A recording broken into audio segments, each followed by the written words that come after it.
Start. सज्जनों और देवियों, विगत 2 दशकों से मेरा संपर्क जहां तक कार्यालयीन कार्यभार का प्रश्न है, देश के विभिन्न भागों में कार्यरत स्वैच्छिक हिंदी संस्थाओं से रहा है। अतएव आज इस गौरवपूर्ण मंच से संस्थाओं और उनके इर्द गिर्द की बातों पर अपने विचार केंद्रित करूंगा, जहां हिंदी शिक्षण एवं परीक्षा संचालन हिंदी प्रचार प्रसार के सर्वाधिक रचनात्मक कार्यक्रम हैं, वहीं हिंदीतर क्षेत्र में हिंदी के लिए अनुकूल वातावरण निर्माण भी एक महत्वपूर्ण पहलू है।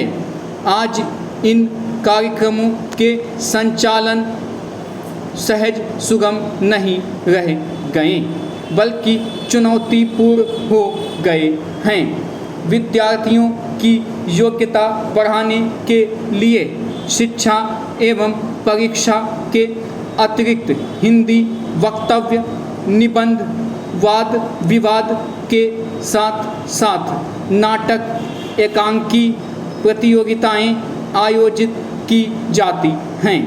हिंदी शिक्षकों प्रचारकों के लिए शिविर, पुनश्चर्या कार्य शिविर, पुरस्कार योजना जैसे कार्यक्रम आयोजित किए जाते हैं।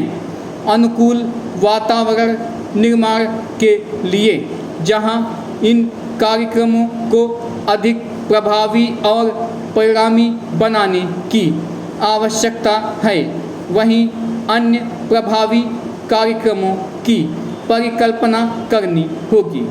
हिंदी शिक्षण, परीक्षा संचालन और वातावरण निर्माण, इन तीनों के आनुपातिक और सफल आयोजन पर विद्यार्थियों का हिंदी ज्ञान अर्थात हिंदी बोलने, पढ़ने एवं लिखने की दक्षता का पूरा दारोमदार टिका रहता है।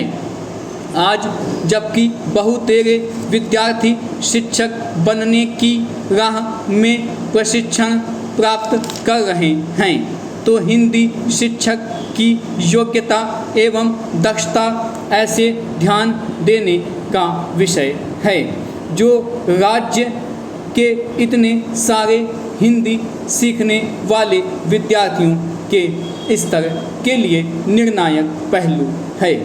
यह नकारा नहीं जा सकता कि किसी भी संस्था के लिए उनके प्रचार ही आधारभूत परिसंपत्तियां होते हैं।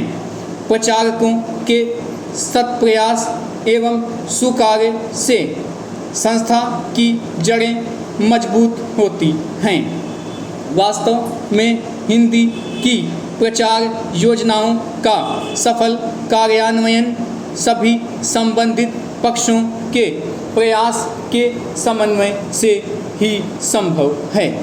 संस्था के पदाधिकारी, कार्यकर्ता, प्रचारकगण, विद्यार्थी और अंत में किंतु कदापि कम नहीं, सरकारी व्यस्तता के तालमेल पर इन सब के कार्यों के उचित समन्वय का प्रयत्न स्वस्थ दृष्टि से निरंतर जारी रहना चाहिए, और यह भी ध्यान रहे कि जाने अनजाने दामन में दाग ना लग जाए। भारत ग्रामों का देश है और अधिकांश भारतीय जनता ग्रामों में बसती है। नगरों और शहरों के नागरिकों को शिक्षा की कई सुविधाएं प्राप्त हैं, जो उन्हें हिंदी पढ़ने के यथेष्ट अवसर उपलब्ध हो जाते हैं। अब आवश्यकता इस बात की है कि ग्रामवासियों को भी हिंदी सीखने के अधिक अवसर प्रदान किए जाएं।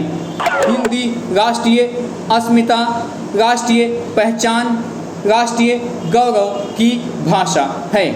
यह राष्ट्रभाषा राजभाषा घोषित हो चुकी है, किंतु अब तक इसे अपना उचित स्थान प्राप्त नहीं हुआ है। इसके लिए जब तक शासन और जनता दोनों ओर से समवेत प्रयास नहीं होगा, लक्ष्य की प्राप्ति नहीं हो सकेगी। राष्ट्रभाषा से ही किसी राष्ट्र की भावात्मकता, एकता, राष्ट्रीय एकता की प्राप्ति की जा सकती है। अपने देश की भाषा को छोड़ किसी अन्य विदेशी भाषा से इसकी प्राप्ति कदापि नहीं की जा सकती।